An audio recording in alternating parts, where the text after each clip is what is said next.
What's going on, guys? Nate the Great coming at you, back again for another book review.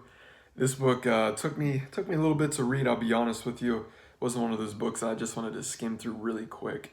Um, it's called Quiet, and it's by Susan Cain. The Power of Introverts in a World That Can't Stop Talking. Really, really great book, especially if you're into psychology, personality, introverts, extroverts. How to raise your kid properly. With different personalities. This is a really great book. Um, the book that started the quiet revolution. At least 1/3 of the people we know are introverts. They're the ones who prefer listening to speaking, who innovate and create but dislike self promotion, who favor working on their own over working in teams. It is to introverts Rosa Parks, Chopin, Dr. Seuss, Steve Wozniak that we owe many of the great contributions to society. In Quiet, Susan Cain argues that we dramatically undervalue introverts and shows how much we lose in doing so. She charts the rise of the extrovert ideal throughout the 20th century and explores how deeply it has come to permeate our culture. She also introduces us to successful introverts, from a witty, high octane public speaker who recharges in solitude after his talks, to a record breaking salesman who quietly taps into the power of questions, passionately argued, superbly researched, and filled with indelible stories of real people. These words are crazy.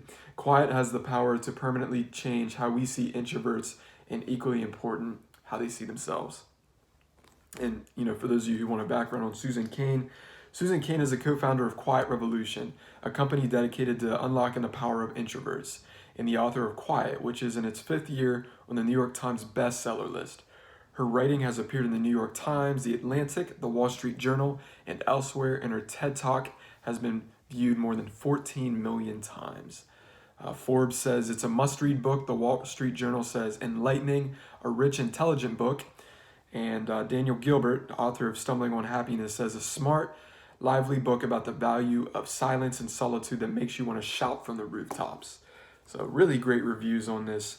I'll read a little bit of a passage out of this book. I guess just the beginning of one.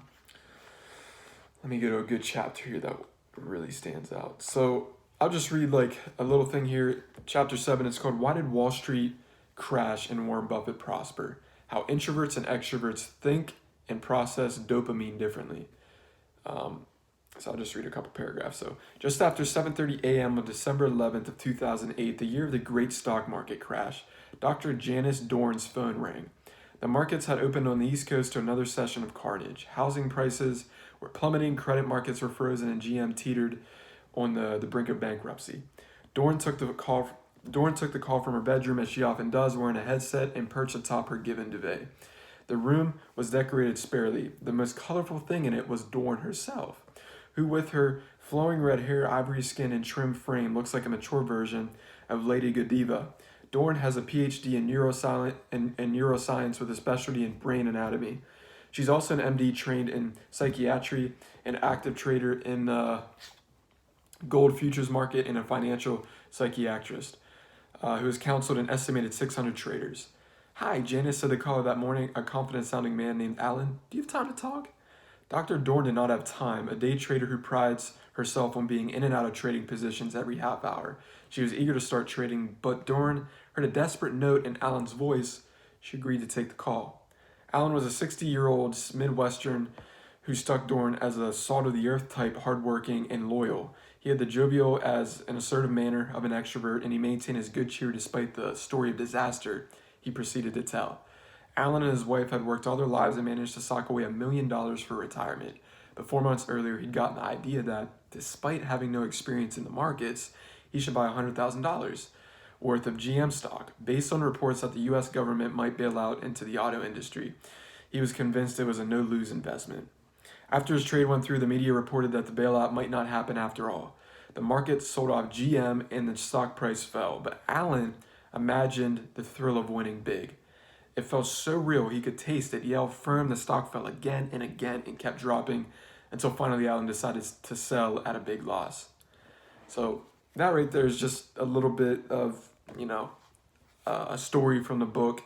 Really, really great book. It's even got like, a manifest for introverts, like little principles in the front. There's a word for people who are in their heads too much.